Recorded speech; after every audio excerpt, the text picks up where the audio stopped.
Bien, estamos grabando. Bueno, buenas tardes a quienes se suman a escuchar la clase grabada.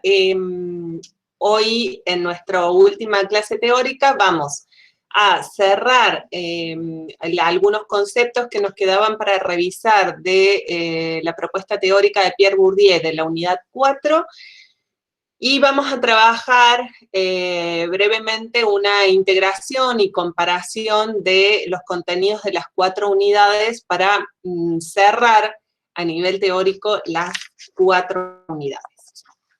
Bien, en la propuesta teórica de Bourdieu, ustedes tienen, ahora no lo tengo a mano para compartir, pero ya lo he compartido en las 2 clases anteriores, a la foto de mi pizarroncito con el esquema conceptual, con los principales conceptos de Bourdieu y las relaciones entre los conceptos.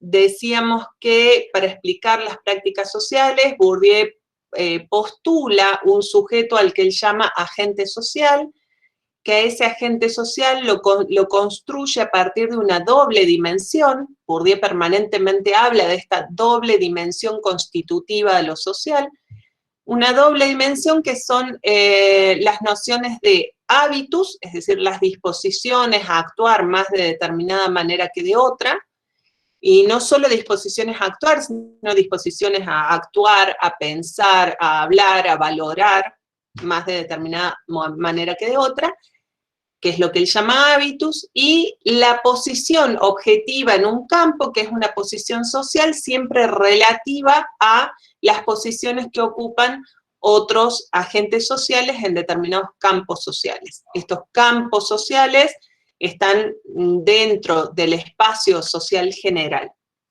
Y decíamos también que hay una tercera dimensión importante para Bourdieu y para la constitución de los sujetos, pero también de los campos, que es la dimensión histórica.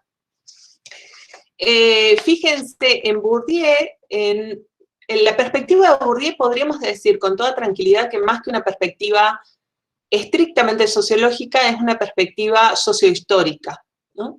Para Bourdieu la dimensión histórica en la constitución, tanto de los sujetos como de los espacios sociales, digo, los campos son espacios sociales, también, ¿no? Espacio social general, y los campos serían espacios sociales más particulares, específicos o de nivel medio.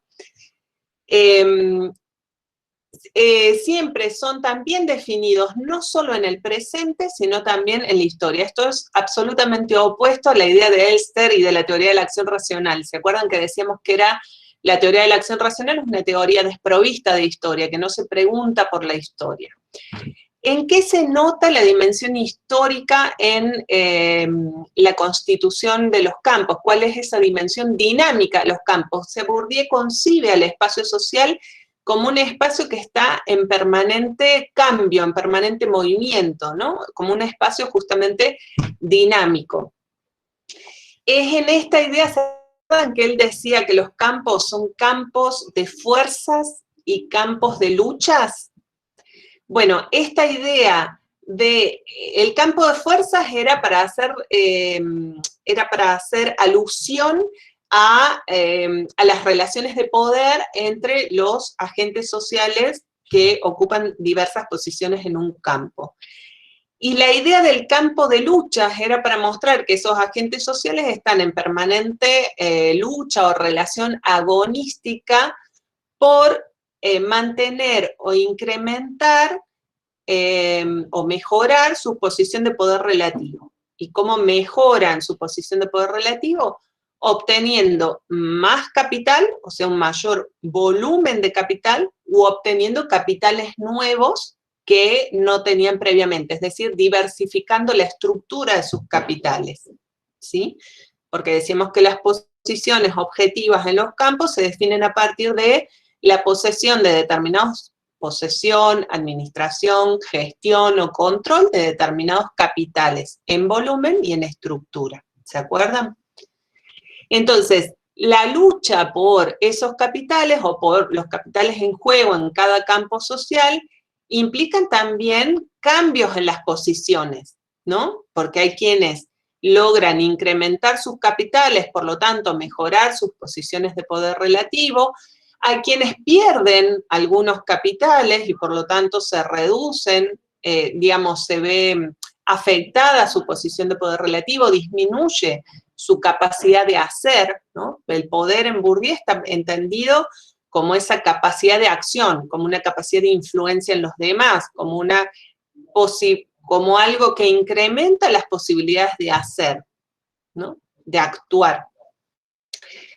Entonces, eso ya le da la dinámica al campo. Si en un campo van cambiando las posiciones de poder relativo, los agentes que lo componen, va también modificándose ese campo. De ahí la centralidad de esta dimensión histórico-dinámica del campo. Y en el caso de los agentes sociales, Bourdieu tiene un concepto específico para hablar de la dimensión histórica de los agentes sociales, que es el concepto de trayectoria. La trayectoria de un agente social es el proceso de acceso y o de adquisición de determinadas propiedades o recursos, es decir, de determinados capitales. Ese proceso de acceso a determinados capitales o de adquisición de determinados capitales no necesariamente es un acceso creciente y lineal. O sea, esto que les decía hace un rato, no necesariamente siempre es una acumulación mayor. A veces perdemos capitales y por lo tanto perdemos poder, ¿sí? Entonces no es necesariamente creciente y lineal.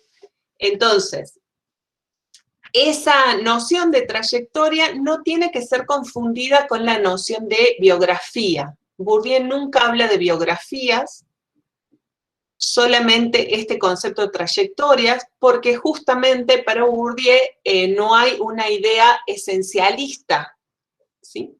O sea, él no piensa o no le interesa o no se preocupa por el sujeto biográfico, ni tampoco sobre el sujeto biológico, sino que también la trayectoria es, como en todas las categorías de Bourdieu, son categorías epistémicas, ¿sí? Son conceptos teóricos que se construyen de manera analítica cuando uno hace un estudio empírico o una investigación empírica. Entonces, para explicar y comprender determinadas prácticas sociales, no me interesa toda la trayectoria de un agente social, ¿no? Sino que me interesan determinados momentos claves o aspectos claves de su trayectoria que me explican la posesión o control o administración de determinados capitales que van a ser eficientes para realizar determinada práctica social, ¿sí? Por ejemplo, si pensamos, no sé, para explicar por qué una docente da las clases de determinada manera o tiene determinado vínculo con los estudiantes, por ejemplo, para pensar en X práctica social.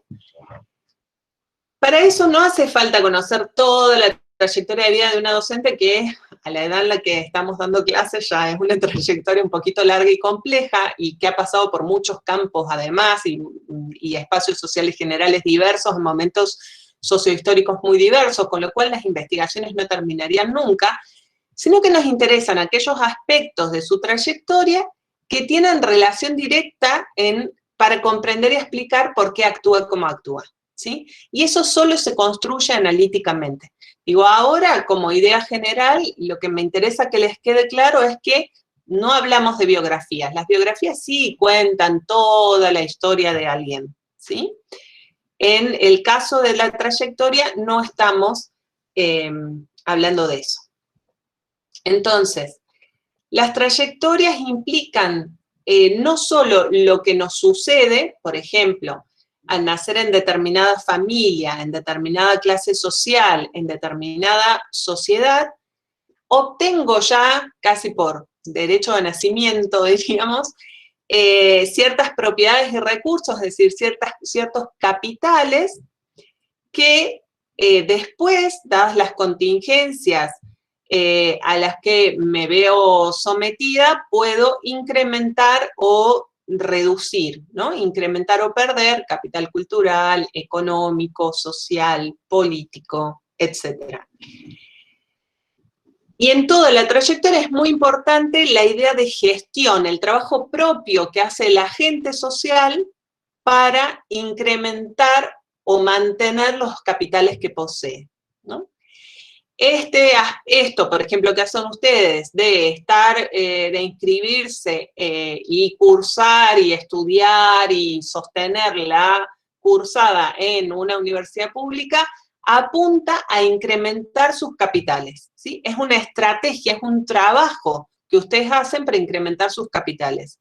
Buscan eso, buscan una mejora en su posición social objetiva en determinados campos y en el espacio social general, ¿sí? Entonces la trayectoria no es algo que nos pasa, sino que es una combinación entre lo que nos pasa, lo que recibimos por familia, clase, sociedad en la que nacemos, lo que recibimos por azar, lo que recibimos porque nos dan y lo que hacemos con esas contingencias a las que nos vemos envueltos, ¿sí?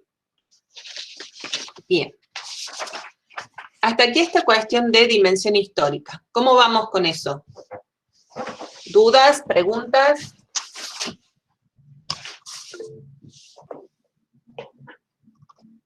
Luis me pregunta si el capital cultural puede ser útil para determinados tipos de campos. Es útil en todos los campos, es útil para definir también las clases sociales, pero solo es aquello por lo que se lucha, y esto en la perspectiva de Bourdieu, ¿no? Después hay muchos autores y autoras que trabajan a partir de la perspectiva de Bourdieu, pero la han ido complejizando de diferentes maneras. Para Bourdieu, solo se lucha por capital cultural en el campo cultural, pero sí es útil, digamos, en otros campos y sobre todo es útil para definir las clases sociales. ¿Sí, Luis? Bien. Ha llegado la época del año en que me da el sol en la cara en esta posición, perdón. Bueno, otra cosa que nos había quedado pendiente era trabajar el concepto de clase social en Bourdieu, que yo les había adelantado que tiene algo que ver con Marx y algo que ver con Weber, y también toma distancias de Marx y de Weber. Porque Bourdieu conceptualiza al agente social como sujeto individual, pero también a este sujeto colectivo que es la clase social. ¿Qué es una clase social para Bourdieu? Para Bourdieu se trata de grupos de agentes que se sitúan en condiciones de existencia homogéneas, es decir, acá tenemos el primer elemento, ¿no? Y compartir condiciones de existencia homogéneas, es decir, condiciones objetivas de existencia parecidas, similares. Esas condiciones objetivas son apropiadas para engendrar prácticas semejantes.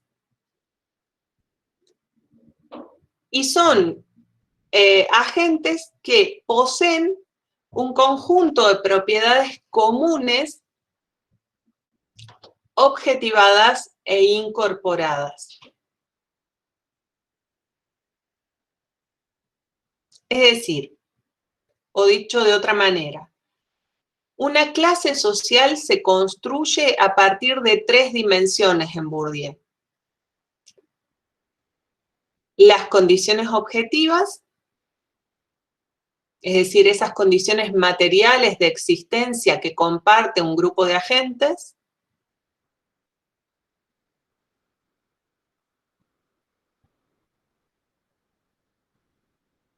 Y que define, según Bourdieu, el margen de variación posible de la posición de clase, ¿no? Entonces, en determinada clase social también hay variaciones dentro de cada clase, digamos, y el margen de variación dentro de cada clase está dado por las condiciones objetivas homogéneas.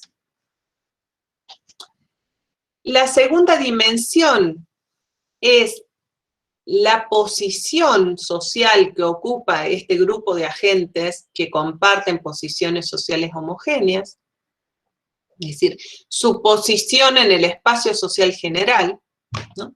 El lugar que ocupa en la estructura de clases en relación a las demás clases,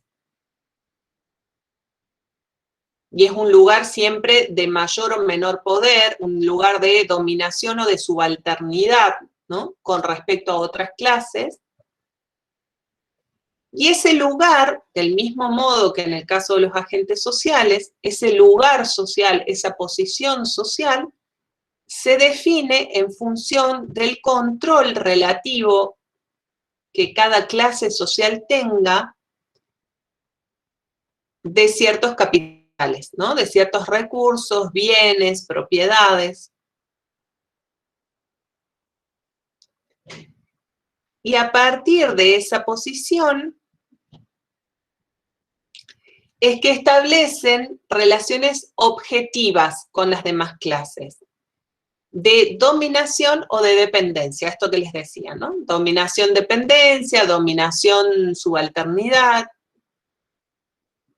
entre los miembros de una clase y los miembros de otras clases. Y fíjense que dije que la posición social de una clase se define por el control relativo de los capitales. Los capitales en plural, no como en el caso de Marx, que tenía que ver con la posesión o no del capital. El capital con mayúsculas, que era el capital económico. ¿Se acuerdan? En este sentido es que Bourdieu acá se acerca más a Weber para pensar que en las clases sociales son definidas por la posesión o control de los diversos tipos de capital. Acuérdense que en Bourdieu fundamentalmente está pensando en capital económico y capital cultural, igual que Weber, dicho en otros términos, pero es muy similar a Weber, más el capital social y el capital simbólico, que son los que les permite, decíamos, incrementar o hacer eficientes al capital económico y al capital social. Y la tercera dimensión para construir una clase social en Bourdieu es, ¿cuál sería? ¿Qué nos estaría faltando, según la lógica teórica de Bourdieu?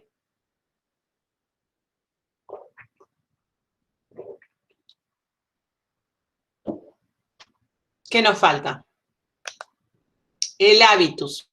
Bien, el hábitus de clase, es decir, el sistema de disposiciones semejantes entre todos los agentes que integran esa clase y que es producto justamente de la incorporación de estructuras sociales semejantes, ¿no?, de la incorporación de las condiciones objetivas semejantes en las cuales esos agentes desarrollaron sus trayectorias. Es decir, si estamos sometidos a condiciones objetivas semejantes, lo más probable es que desarrollemos hábitus semejantes. Y estos hábitus, y acá nuevamente suena Weber, se manifiestan en las maneras de usar y consumir bienes, eso que en el sentido común llamamos estilos de vida. Y establecen relaciones simbólicas, ¿no? A partir de los hábitos de clase se establecen relaciones simbólicas entre las clases, a las que también nos referíamos la clase pasada, cuando hablábamos de las relaciones simbólicas de inclusión-exclusión, de vulgaridad-distinción, ¿no? Y estas relaciones simbólicas son utilizadas como maneras de reforzar la posición objetiva de clase, ¿sí?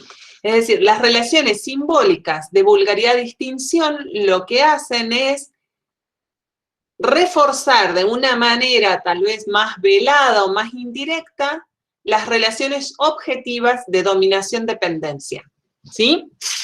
Entonces, cuando decimos que algo es distinguido o alguien es distinguido mientras que otro alguien es vulgar, lo que estamos haciendo es reforzar las relaciones objetivas de dominación y de dependencia entre las clases sociales.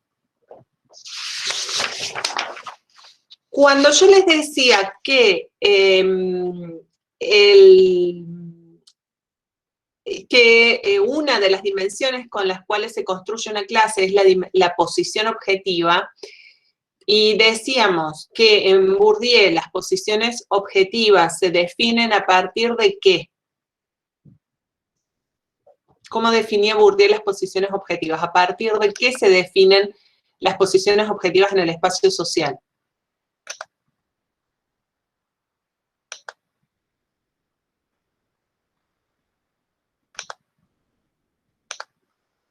De los capitales. Muy bien, están afiladísimos.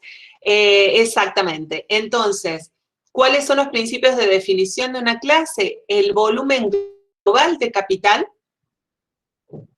es decir, el conjunto de recursos que controlan los agentes sociales de capitales económico, capital cultural, social, simbólico, que es, dice Bourdieu, lo que va a determinar las diferencias primarias que distinguen a las clases sociales, ¿no? El volumen global de capital. Fíjense que no está hablando Bourdieu acá de un capital en particular, ¿no? Sino que las clases sociales se distinguen por la cantidad de capital en general, el volumen global de capital. Entonces, por ejemplo, en Bourdieu, clases altas serían quienes concentran mayor volumen de capital cultural y un poco menos de económico, junto con quienes concentran mayor volumen de capital económico y menor de cultural, siempre y cuando el volumen global sea similar, sea alto, ¿sí?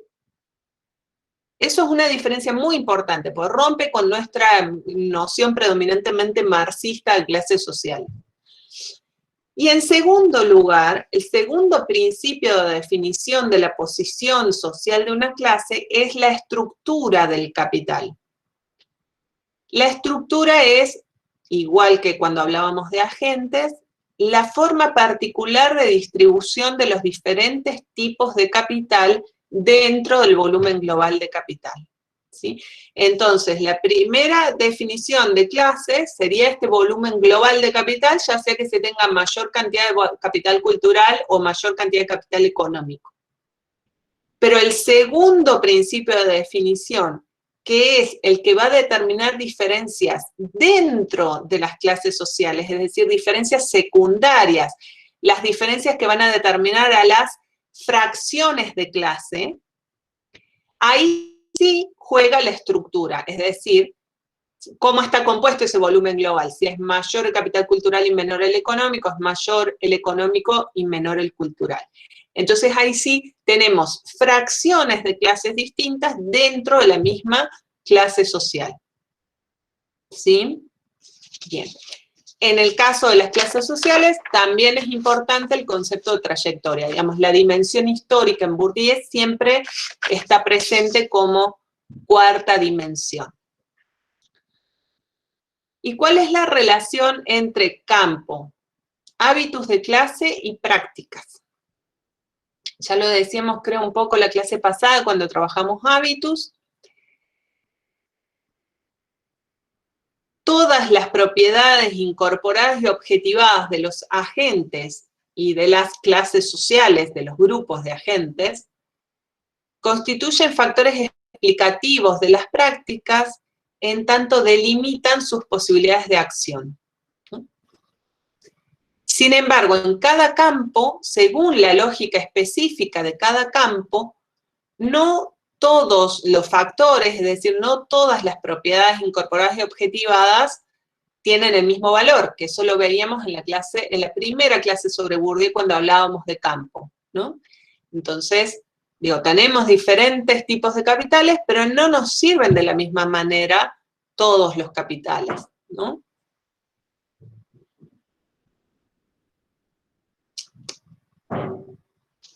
Bueno, y para entender esta relación entre campo, hábitos de clase y prácticas, digo, una vez más, ese texto que leíamos la clase pasada de Sandra Russo, este ejemplo que yo les leí en algunos fragmentitos de ese artículo Retírate, es un ejemplo excelente para pensar también esta relación con respecto a hábitos de clase. ¿En qué consistirá entonces para Bourdieu la lucha de clases? ¿O existe la lucha de clases para Bourdieu? Bourdieu, a diferencia de Marx, sostiene que no hay una sola lucha social global, general, ¿no?, en el espacio social general para modificar de una vez y para siempre el espacio social general, sino que para Bourdieu hay luchas en plural, diversas, que dependen de las condiciones específicas de cada campo, en cada sociedad, en cada espacio social general y en cada momento histórico. Entonces, a cada campo o a cada espacio social particular lo caracteriza un tipo de lucha. Y en las luchas es muy importante también tener presente, que no llegamos nosotros a desarrollarlo en esta materia, pero bueno, es muy importante en la teoría Bourdieu. Acá ya me han contado que hay muchos y muchas fans de Bourdieu, o sea que si lo siguen leyendo, para él es muy importante la idea de lucha simbólica, ¿no?, en esta misma línea de relaciones objetivas de clase y relaciones simbólicas de clase, ¿no? La dimensión simbólica en Bourdieu es muy fuerte y es fundamental. Las luchas simbólicas son una parte central de las luchas de clase en Bourdieu, ¿no? Y acá les cito un fragmentito que es de Espacio Social, creo que es del texto de Espacio Social, que dice: el poder imponer una visión de las divisiones, es decir, el poder de hacer visibles, explícitas, las divisiones sociales implícitas, es el poder político por excelencia. Es el poder de hacer grupos, de manipular la estructura objetiva de la sociedad. ¿Sí? La lucha simbólica está vinculada con la lucha por las categorías, la lucha por la forma de nombrar en la sociedad, la lucha por las visiones y por las divisiones que establecemos en el espacio social general. Por eso es una dimensión fundamental de la lucha de clases y es una dimensión fundamental de la lucha política para Bourdieu.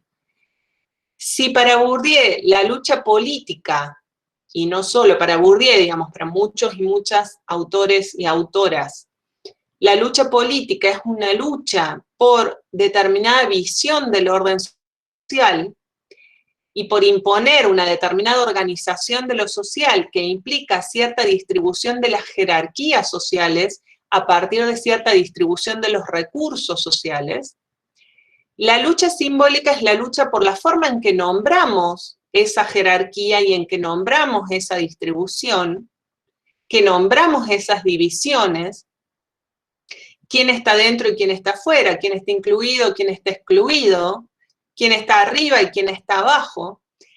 Y eso no es solo algo que se nombra, digamos, no es solo algo que nombra lo existente, sino que al nombrarlo también lo produce. En Bourdieu hay una idea muy fuerte sobre la cuestión simbólica, que insisto, no nos da el tiempo para trabajar, pero es sumamente interesante, porque es algo que incide, es otro tipo de práctica social, o es un tipo de práctica social específica que incide también en la distribución material de los recursos en una sociedad. Piensen, si no, ejemplos sumamente concretos. ¿Cuántas batallas hemos tenido en los últimos años, por decir, para pensar solo en la última década o en las últimas 2 décadas? Por ejemplo, con el movimiento feminista. El movimiento feminista está pensando o está peleando por algo que tiene que ver con cuestiones materiales sumamente concretas, como la vida o la muerte, digamos, el derecho a la existencia, ¿no? Esto ni una menos, vivas nos queremos, es la forma más radical del derecho a la existencia, es lo más básico en términos materiales de los que podemos hablar, pero al mismo tiempo hay una batalla simbólica sumamente fuerte que se da en la forma en que definimos lo que es ser varón, lo que es ser mujer y lo que es ser otres, ¿no? todo aquello, digamos, estas formas en que nos definimos, nos reconocemos y nos interreconocemos, ¿sí? O sea, que nos autodefinimos y que nos reconocemos o reconocemos a las, los, les demás. Lo mismo cuando fue la ley de matrimonio igualitario. ¿Qué estábamos peleando? Hay también una batalla por las formas en que definimos lo normal, en que definimos lo natural, que definimos los derechos, y la forma en que definimos los grupos, la forma en que definimos las familias, la disputa sobre la forma de definición de las familias, ¿no? Todo eso tiene impactos directos en lo material y objetivo, ¿sí? Bueno, nada, esto, solo para dejarles la inquietud, como decía algún animador televisivo de hace años que ustedes seguramente no conocen, eso, las luchas simbólicas son fundamentales en Bourdieu, ¿no? Siempre que se habla de luchas objetivas de clase, hay que pensar también en las luchas simbólicas, y cuando se habla de relaciones objetivas, hay que pensar también en las relaciones simbólicas, son conceptos que siempre van de la mano, siempre tengan presente, en Bourdieu esta dualidad de lo social está apareciendo todo el tiempo en cada uno de sus conceptos, ¿sí? Bien, ¿vamos hasta ahí con lo de clase? ¿Sí? ¿Dudas, preguntas, comentarios? Sí. Ah, creí que ibas a hablar, Sebastián. Pero se nos fue. Sí, perdón. Tiene esto de las luchas simbólicas, tiene un poco de relación, me parece, con lo que habla Gramsci también, bueno, con esto de la hegemonía, cómo hegemonizar, Sí. y también se me viene Laclau también y Mouffe a la cabeza para ver cómo la disputa por los sentidos también produce no solamente nombres, sino que produce. Sí, a ver, dos cosas. Con Gramsci, sí, solo que acordate que Gramsci no deja de ser marxista y para él hay una lucha definitiva, ¿no? Claro, Aunque la económica. claro, y que está basada fundamentalmente en los recursos económicos y por lo tanto su definición de clases, de intelectuales orgánicos, tiene que ver con eso. Digamos, lo que modifica Gramsci es que él habla de estas luchas que se van dando en las casamatas de la sociedad civil, ¿no? No en una revolución de una vez y para siempre, sino como de una preparación de la revolución o una revolución que se va dando de a poco. Pero él finalmente sigue sosteniendo ese ideal marxista o esa idea de fin último marxista. Entonces, hay una línea de contacto con Bourdieu por esto de la forma en que se van dando las luchas en las casamatas de la sociedad civil. Yo creo que ahí sí se acerca fuertemente a Bourdieu, tal vez también en algunas ideas sobre el Estado, pero con esta salvedad muy importante, y es esta noción, digamos, finalmente Gramsci es un marxiano, digamos, un marxista, en el cabal sentido del término, y Bourdieu se aleja de esa visión. Así que en eso sí. Con respecto a la Claudia Mouffe y a muchos otros que tienen una visión agonística de lo social y de lo político, digamos, en el caso de la Claudia Mouffe, eso los aproxima a la visión agonística, los aproxima también la visión de las luchas entre grupos y las posibilidades, además de a partir de eso construir una lucha por la hegemonía, aunque Bourdieu nunca llega a hablar de hegemonía, nunca. Lo que me parece que los aleja es tal vez, digamos, sus principios filosóficos son diferentes, pero me parece que los aleja que fundamentalmente que Bourdieu tiene un pie fuerte, y ahí sí, más marxista, o a mi juicio, más cercano al marxismo, un pie muy fuerte en lo objetivo y material. Que en la Laclau y Mouffe a mi juicio, en mi lectura, esto es discutible y da para, digo, para entrar a una discusión mucho más amplia y rica sobre esto. Digo, es un punto súper interesante la discusión entre estas nociones de Bourdieu y las de Laclos. A mi juicio, Laclos terminan poniendo un énfasis mucho más fuerte en la cuestión discursiva y simbólica, que se pierde en el modo en el que escriben, o sea, probablemente no fue su intención, digamos, pero que a mi juicio se pierde un poco de cómo se articula eso con lo objetivo. En cambio, en Bourdieu, eso está siempre presente, nunca se da una cosa sin la otra. Si habla de lo simbólico, habla también de lo material, ¿no? Y eso me parece una diferencia fundamental, digamos, no es menor la diferencia. Muy bien. Gracias, me encantó. Bueno, entonces, con todas estas nociones, digo, lo que nos queda construir con Bourdieu es el agente social, ¿no? El agente social en Bourdieu, igual que en todos sus conceptos anteriores, no es un individuo empírico, o sea, no es un individuo biológico, sino que es un sujeto epistémico, es un sujeto en el papel, en la teoría, ¿no? Que está definido por determinadas variables teóricas y que se construye también en el análisis empírico, en la investigación empírica. Entonces, digo, y este es el modo que tiene Bourdieu de romper con el ser en sí, de romper con el esencialismo, ¿no? Que él atribuye, por ejemplo, a los interaccionistas y a otros teóricos, a la teoría de la acción racional, por ejemplo.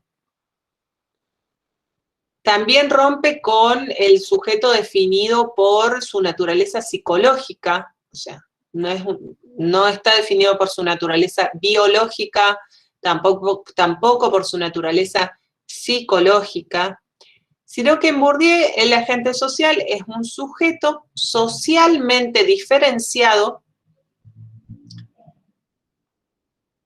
y construido, ¿sí? Y que se define, igual que en la clase social, se define por su posición en diversos campos y en el espacio social general. Pero en el caso del agente social se define por su posición individual y por su posición de clase.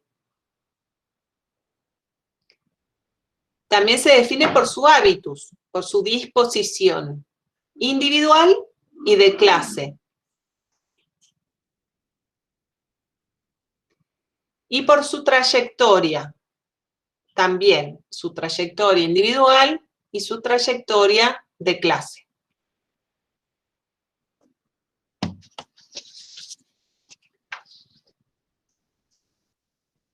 Y de esta manera tenemos sujetos socialmente diferenciados, ¿no?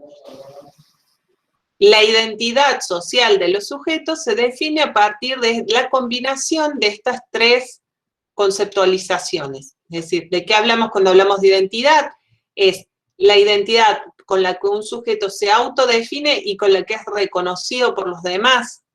Es reconocido a partir de estas diferencias sociales.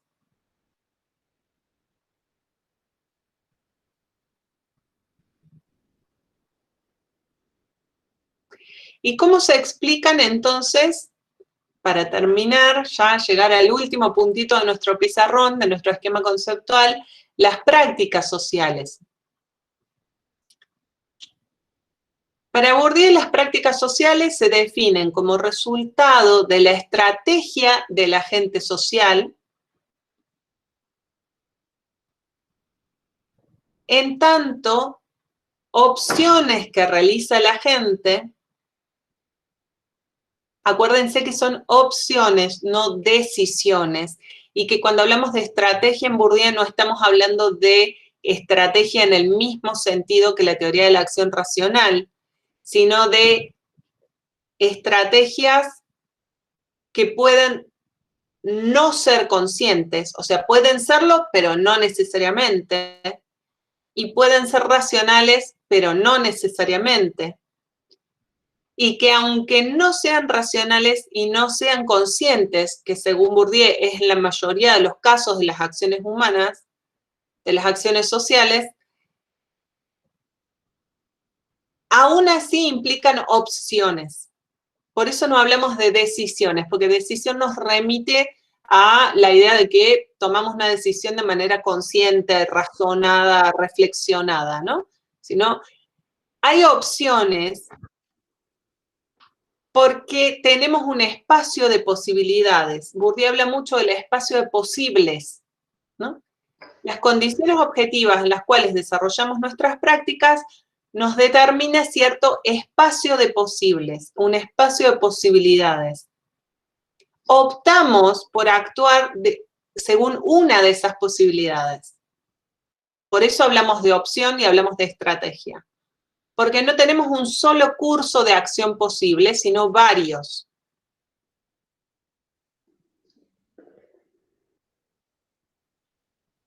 Y no tenemos un solo curso de acción posible, pero tampoco tenemos posibilidades ilimitadas. Digamos, nuestras posibilidades no son infinitas, ¿no? Son restringidas.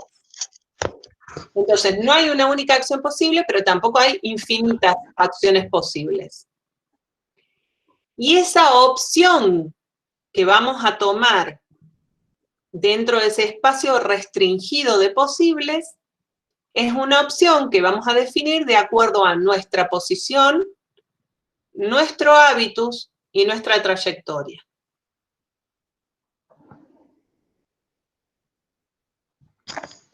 Profe. Sí, ¿quién? Francisco, sí.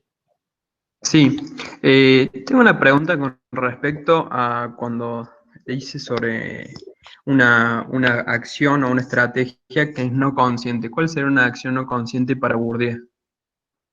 Casi todas las acciones que realizamos, Francisco. Por ejemplo, la forma en que estás mirando a cámara.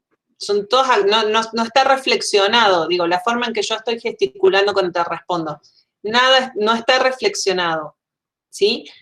No me puse a pensar, es mejor si gesticulo de tal manera. La forma en que reaccionamos, en que respondemos a los demás, digamos, la forma en que nos sentamos, nos paramos, nos movemos, la forma en que valoramos, la forma en que nos sentimos, pero también lo que tiene que ver con lo más estrictamente racional, digamos. Por ejemplo, me haces una pregunta teórica, yo estoy dando una respuesta teórica, entonces una respuesta intelectual, digamos, es racional. Pero ni aún así estoy reflexionando previamente antes de responderte, ¿sí? Entonces hay un plano que no es la inconsciencia del psicoanálisis, ¿no?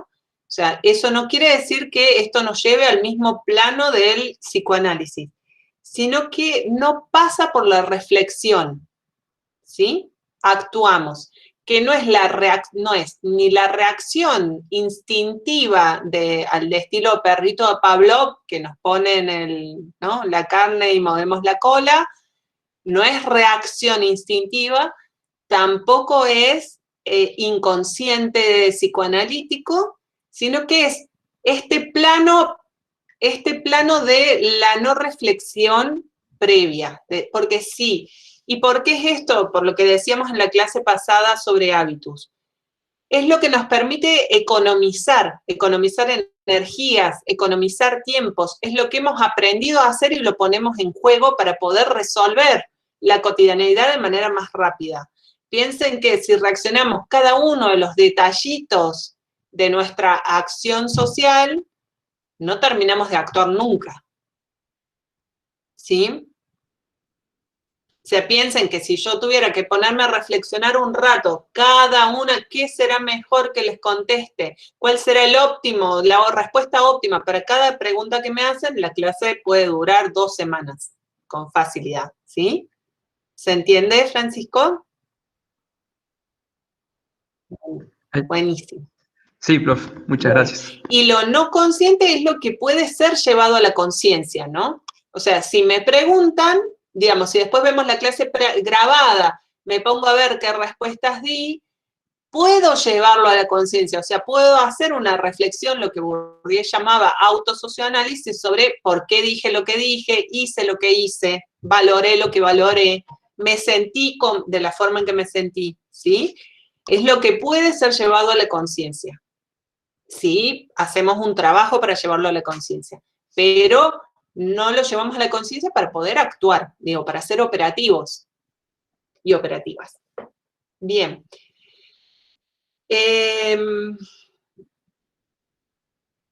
Bien, entonces, lo que... Profe, perdón. Sí, sí. Antes de avanzar, porque tengo una buena relación justo a eso. Entonces, las prácticas sociales se presentan en Bourdieu también en el plano interactivo, digamos, en la interacción. Sí, pero igual que en los interaccionistas puede no haber otros sujetos al frente, si eso es lo que me estás preguntando. Bien. O sea, puedo realizar acciones sociales en solitario que están suponiendo la existencia de otros sujetos, ¿no? Y digo, nuestras acciones en solitario también suponen la existencia, tal vez después en el tiempo o antes en la historia, de otros sujetos, ¿no?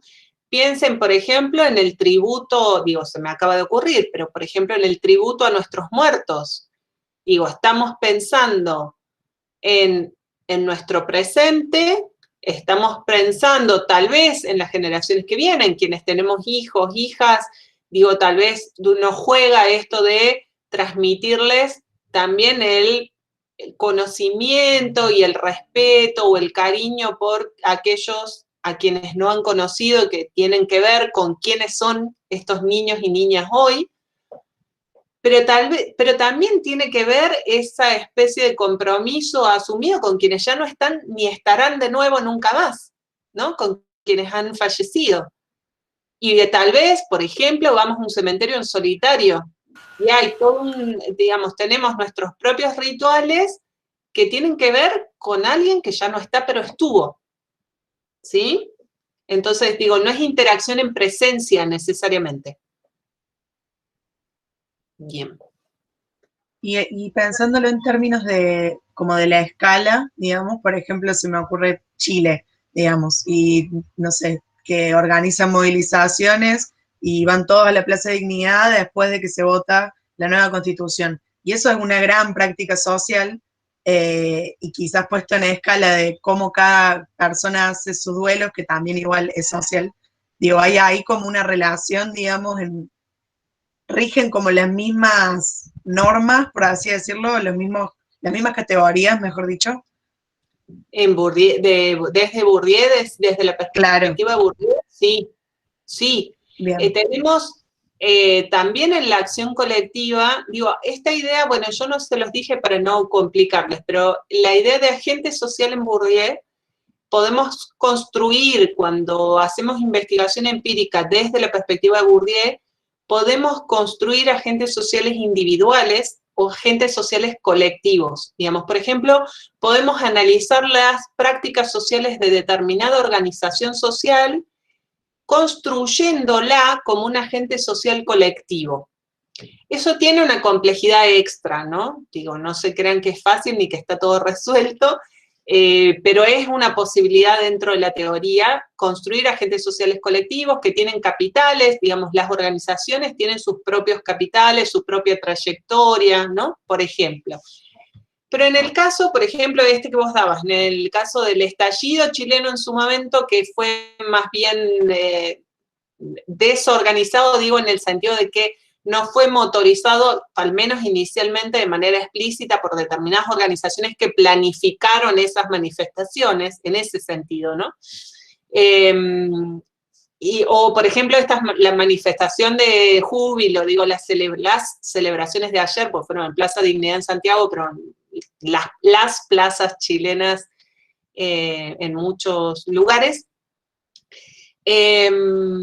En ese sentido, tal vez no podríamos hablar de agente colectivo, porque no hay, una vez más, no hay una organización o varias organizaciones que conduzcan esa celebración, pero sí, por ejemplo, es posible pensar desde Bourdieu todo lo otro, digamos, hay prácticas aprendidas ¿no? Hay aprendizajes compartidos. ¿Se acuerdan que decíamos que en el hábito es muy importante esto que nos remitía Schutz, del bagaje de conocimientos, de ese stock de conocimientos en términos de Schutz, que tiene que ver con el hábito, con lo que hemos aprendido a hacer y con nuestras disposiciones a actuar, ¿no? Entonces, también aprendemos a manifestarnos colectivamente o socialmente, públicamente, de una determinada manera. Yo veía entre anoche y hoy a la mañana los videitos que habían ido poniendo mis amigos y amigas chilenos. Y los cánticos, por ejemplo, el que nos salta es Paco. El que nos salta es militar. En Argentina de los 80, digo, los pocos de este grupo que hemos vivido como adultos o grandes de esa época, digo, era un clásico, ¿no? Traducido en chileno es el que nos salta es Paco. Cantaban ¿cómo es? La versión de protesta de Vengo a ofrecer mi corazón, y vas a ver. Digo, todo eso se aprende, y se aprende además en la experiencia individual, lo que yo les contaba de mi estudiante de posgrado chilena de hace un par de semanas, y de las y los, que digo, una lloró, pero todos contaban experiencias de represión de ahora, ¿no? De hace meses, y represiones fuertes, gruesas, que en Argentina hace tiempo que no estamos acostumbrados a ver. Esos son aprendizajes colectivos. ¿Se acuerdan que yo les contaba? Yo hacía esa misma pregunta en un posgrado en Argentina, no iba a tener las mismas respuestas. Hay aprendizajes colectivos, ¿no? Como hay aprendizajes de las celebraciones y las canciones, como lo que les contaba, y que no son solo nacionales o locales, también son internacionales. Digo, mi marido me decía, ¿pero ese es Fito Páez? Sí, claro, es una reversión de Fito Páez. Y la están cantando en Chile, sí, es una de las canciones centrales de las protestas chilenas, digamos. Entonces, hay un hábitus construido ahí también colectivamente. O sea, todos, sin ninguna duda, se puede pensar desde ahí. Y es sumamente interesante. Me parece sumamente interesante hacerlo, digamos. Sí. Bueno, digo, estamos cerrando, creo que no me queda... No, es justo, cerrábamos con esto de las prácticas. Lo que yo quería reforzar con lo que venía diciendo de las prácticas es esta idea de que en Bourdieu es muy importante, ¿no? Ni todo es posible, o sea, no tenemos infinitas posibilidades, lo que implica la libertad absoluta del sujeto, pero tampoco una opción posible que es la necesidad absoluta, ¿no? El que somos títeres de las estructuras, ¿no? Siempre tenemos opciones. Mi hijo mayor, que es preadolescente, está muy impresionado con toda la historia de la Segunda Guerra Mundial y está haciendo muchas preguntas muy detalladas sobre la Segunda Guerra Mundial y la experiencia del nazismo y de los totalitarismos y del fascismo. Y bueno, y una de las cosas que conversábamos el otro día es, hasta en las situaciones más extremas, hasta en los campos de concentración del nazismo, hasta en los campos de concentración de las dictaduras latinoamericanas, en las instituciones totales que estudió Goffman, digo que esa es parte de lo que a mí me parece más hermoso del libro de Goffman, más interesante, es que muestran que siempre hay, aunque sea de manera muy reducida, algunas opciones. ¿Sí? Los seres humanos muy raramente nos encontramos ante la opción cero, ¿no? Y eso, digo, a nivel, esto que yo les contaba creo también en la primera clase, que es la que grabamos de la unidad 1 en esta materia, creo que eso es una de las cuestiones para mí más maravillosas que tiene la sociología, ¿no? De poder pensar de esta manera humanística, en pensar que siempre tenemos razones para hacer lo que hacemos, ¿no? Para actuar de la manera en que lo hemos hecho, aun cuando a primera vista nuestras acciones parezcan irracionales, pero pueden ser irracionales, pero seguramente son razonables si podemos construir o reconstruir la trayectoria de ese sujeto y en qué condiciones aprendió a actuar en la manera en que lo hace, a pensar y a valorar de la manera en que lo hace. Y además la noción de autonomía, una autonomía relativa, una autonomía condicionada, una autonomía restringida, pero que no es la restricción absoluta, ¿sí? Esta noción, bueno, esta idea de los márgenes de autonomía en Bourdieu también me parece una idea sumamente productiva para pensar muchísimas cosas en los más diversos ámbitos de lo social que les interese trabajar, ¿no?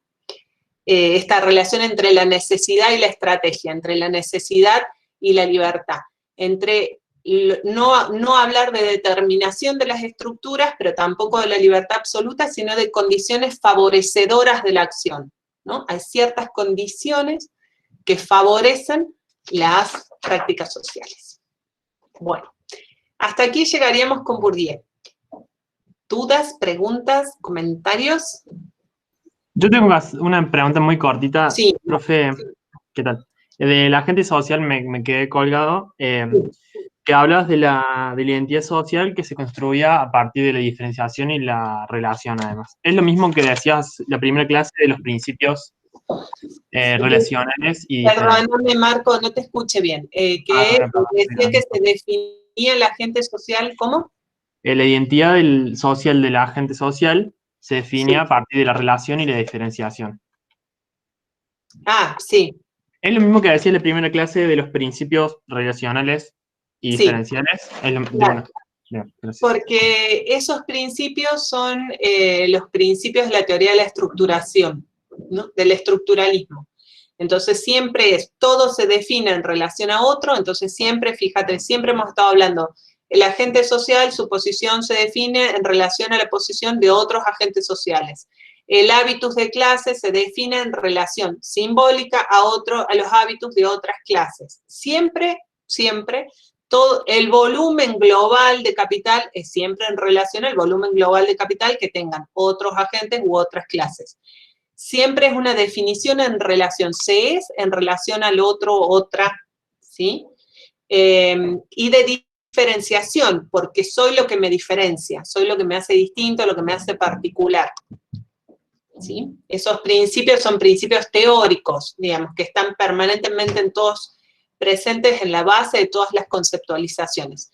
Los campos, se define un campo en relación a y a diferencia de los otros campos del espacio social general, etcétera, etcétera. Digo, eso está presente en toda la construcción teórica, sí. De buena, gracias. De nada. ¿Algo más?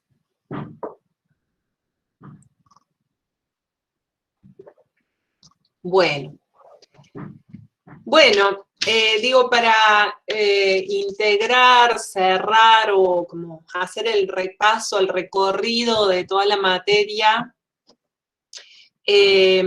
nosotras en la unidad 1, que siempre insistimos, no es evaluable, pero sí recomendamos leerla, pensarla, recuperarle el planteo de la unidad 1, y tiene textos re interesantes también en la bibliografía. En la unidad 1 planteábamos la perspectiva con la que íbamos a plantear el estudio de esta materia, que tenía que ver con abordar una de las preguntas fundamentales de la sociología, que es por qué los sujetos actuamos del modo en que actuamos, es decir, la pregunta por la acción social, por comprender y explicar la acción social, y postulábamos, junto con Ricardo Costa, que la acción social se comprende y se explica a partir de las dimensiones, de la forma en que cada autor construye al sujeto que produce la acción, las condiciones objetivas en las cuales produce esa acción, y a la relación que se da entre el sujeto y las condiciones objetivas en las cuales produce la acción. Y por eso esa iba a ser nuestra clave de lectura para entrar a los autores, que en este año fueron 3 que hemos trabajado. Pero también postulábamos que esa misma forma de entender las teorías sociales o de leer las teorías sociales, las teorías sociológicas más específicamente, tiene incidencia a la hora de pensar la intervención, ¿no? De pensar, no solo para pensar cómo comprender y explicar las prácticas sociales, sino también para pensar qué hacer para modificar las prácticas sociales, ¿no?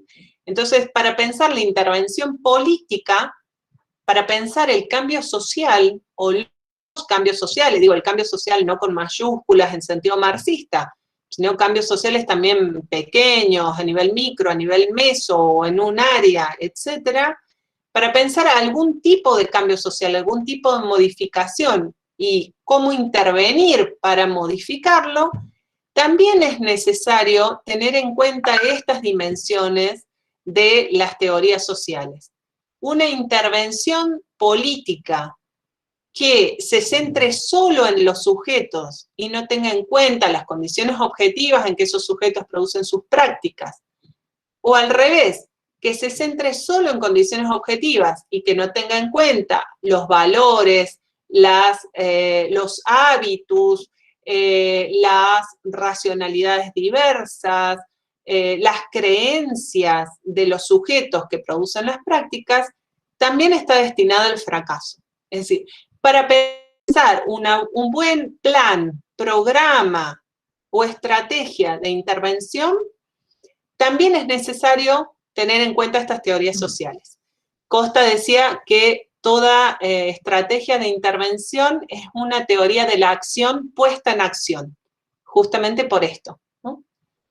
Entonces decíamos, esto nos interesa tanto en términos de teoría explicativa, como también en términos de teorías normativas, es decir, de pensar qué es lo que es necesario hacer, qué es lo que debemos hacer para modificar las prácticas sociales.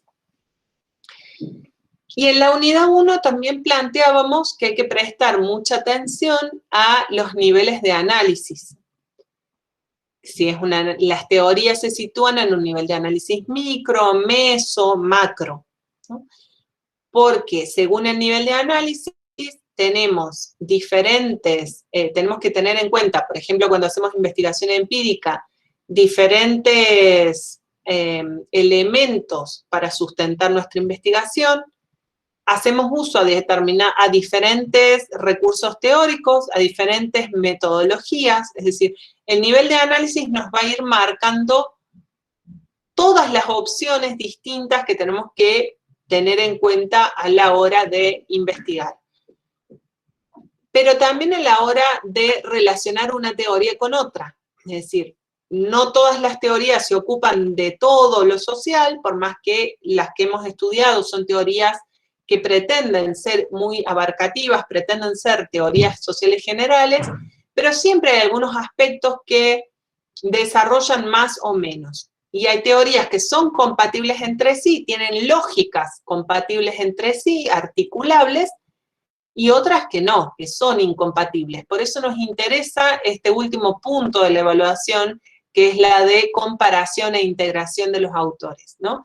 Porque para ir haciendo este ejercicio, que ustedes van a ir perfeccionando a lo largo de la carrera, de distinguir en qué se acercan, en qué se asemejan y en qué se alejan, distancian y diferencian los autores, porque eso implica también poder ir identificando estos puntos de articulación o no.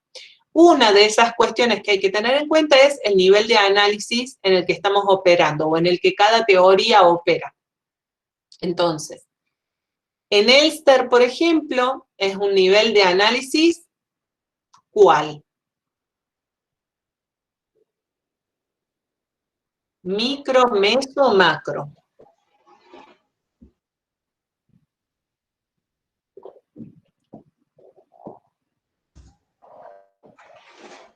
Me sale micro, profe, pero... Sí, es un nivel de análisis micro, es el nivel de la interacción o de la acción humana individual. O sea, el individualismo metodológico parte de la acción humana individual y en algunos casos en interacción, pero no necesariamente en interacción, ¿no? Entonces Elster se ubica en el nivel micro, conceptualiza el sujeto. Exacto. Ahistórico también, dice Valentina, sí, solo que eso no es nivel de análisis, digamos, bueno, pero sí esta dimensión en el presente.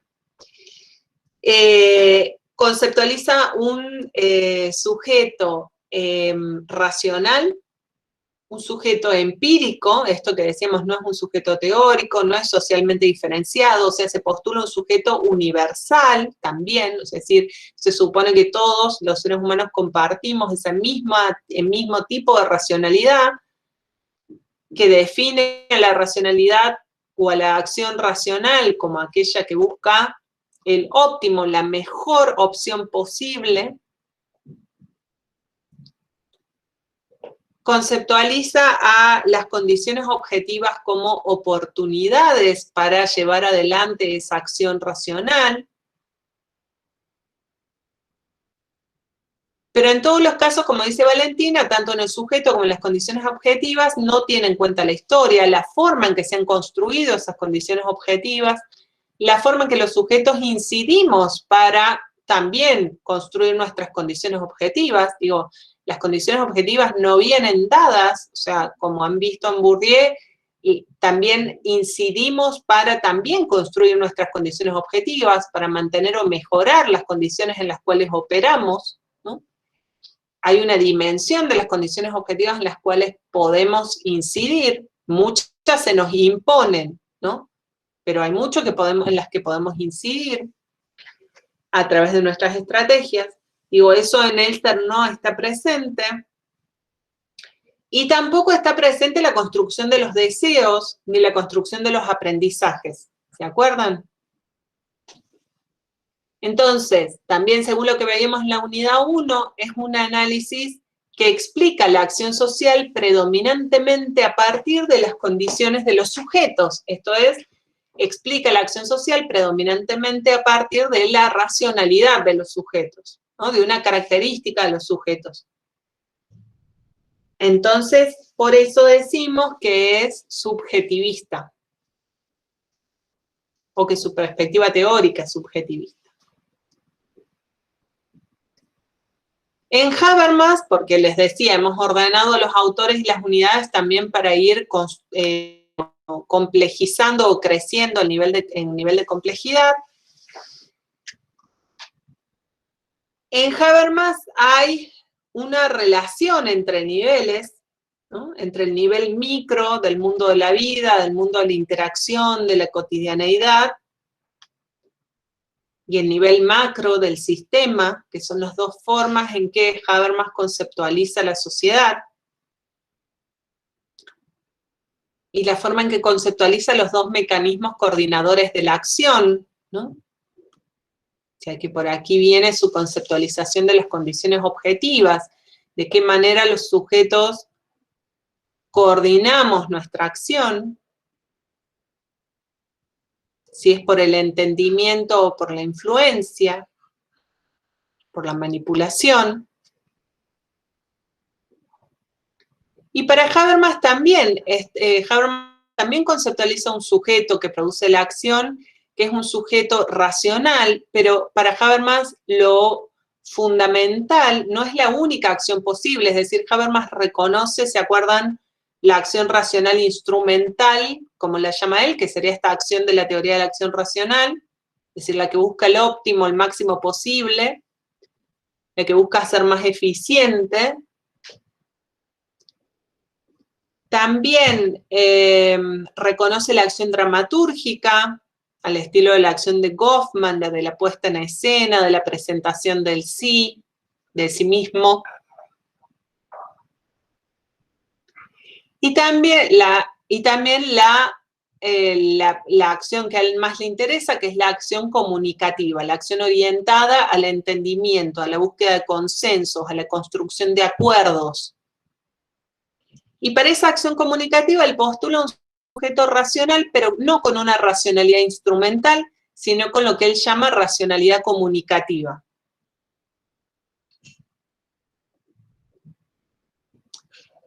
Entonces en Habermas podríamos pensar que hay una construcción más compleja de la relación sujeto-condiciones objetivas,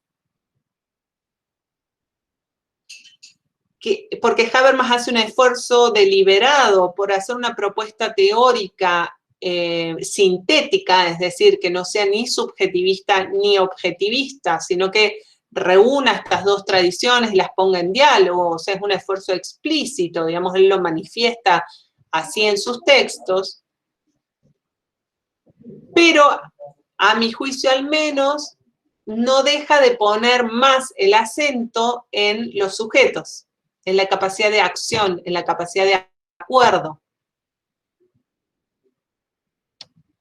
Es recién después, en su libro, en la teoría de la acción comunicativa en complementos y estudios previos, de lo cual ustedes tienen una parte en la bibliografía obligatoria, ahí recién es donde va a trabajar más, en respuesta a las críticas que recibió, va a trabajar más o elaborar más los condicionamientos, las restricciones para llevar adelante esa acción comunicativa orientada al acuerdo y al entendimiento.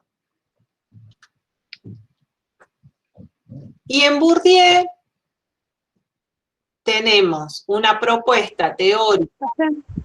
Sí, Belén. Disculpe la duda. Entonces, para usted, Habermas, ¿es más micro o maso? Macro. O sea, o meso, perdón. O macro, sí. O sea, ¿vendría a ser un punto intermedio o...?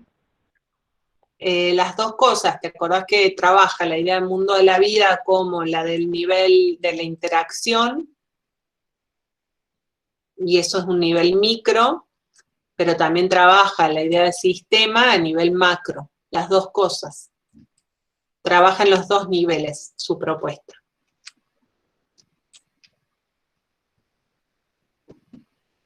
Bueno, y decía, en Bourdieu tenemos una propuesta teórica que también busca ser sintética, también busca superar el subjetivismo y el objetivismo, pero su concepto y también va y viene entre lo micro y lo macro, ¿no? Entre el espacio social general como noción macro y las interacciones o la acción individual del agente social a nivel micro. Pero el concepto central de Bourdieu, o el aporte central de Bourdieu, que es el concepto de hábitus, es un concepto de nivel meso, un concepto de nivel intermedio.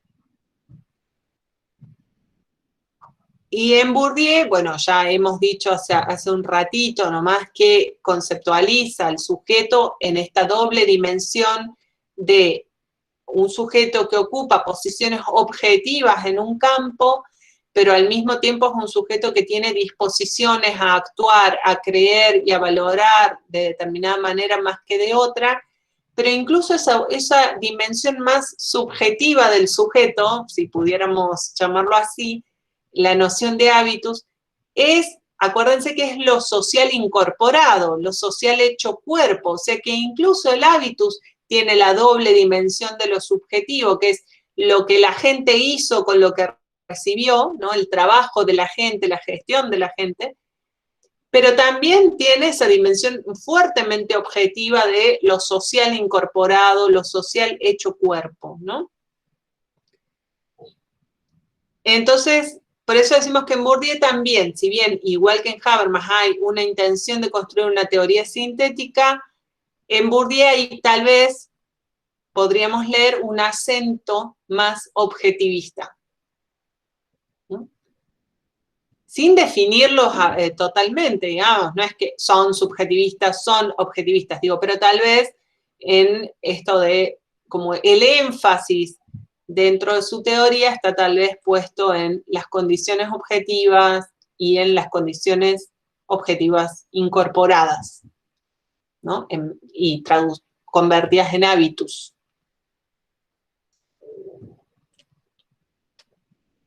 ¿Sí? Y pone énfasis en los límites, ¿no? Alejandro. Más que las otras dos teorías.